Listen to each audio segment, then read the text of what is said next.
继续来到宜兰，看这个奇特的画面。这栋5层楼高的公寓，每一层楼拢有到5台的冷气，加上1楼算算咧，总共有23台。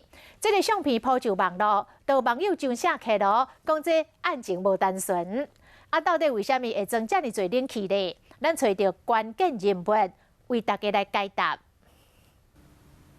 来，这栋5层楼公寓对外壁咧有挂冷气室外机，若是1楼挂3台，2楼以上每一站挂5台，规栋楼就装23台冷气，排列真整齐，在网络上引起大家讨论。看到的人都会觉得很好奇，那么员工有分好几班，不会同时都开。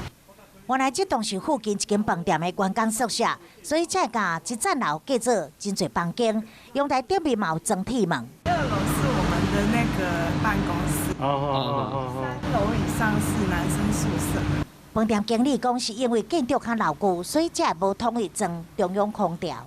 员工量其实也没有那么多啊。对，针对3楼部分有时候开放，那4、5楼的部分就比较没有。类似案例其实台南嘛有。 在伫市区商业办公大楼，替每一间办公室拢有装分离式的冷气，节省空间，无必要的空调浪费。但是遮尔侪台室外机，都好亲像真侪目睭共款，嘛真做都市中真特殊的景象。